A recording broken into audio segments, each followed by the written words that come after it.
This is a dangerous item that you never want to find in your garden. I've been a gardener for 25 years and this is my first time seeing it. Okay, so this is something you don't want to find in your garden. I found stinging nettle in the middle of my tomato vegetable box here, my raised bed here, and I had been weeding around the box with my gloves on and had taken my gloves off, and I'm like, oh, what's that in the middle there? I reached in and touched it. As soon as I touched it, I realized it was stinging nettle. And now, let me see if I can show you, my finger is all swelled up. You guys can see it's kind of, look.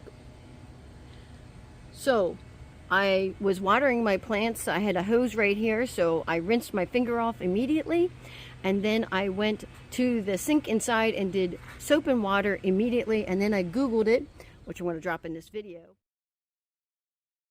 Make sure to pause and read this. Milk and I think it's a baking soda, things like that, that will neutralize the stinging. It's only stinging a little bit right now, and this literally just happened. Always be careful.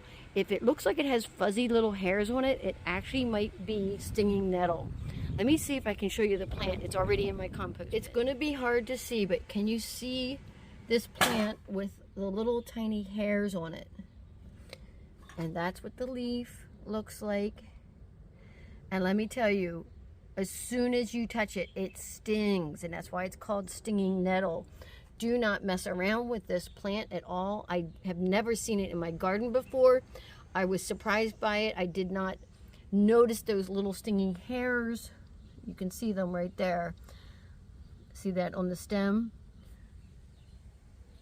You do not want to see the pictures online of people that have gotten it like on their arms or they grabbed it by their hand. I just happened to get a finger around it. As soon as I touched it, I knew it was something bad. Just wanted to put that out there as a warning to all gardeners. Thanks for watching.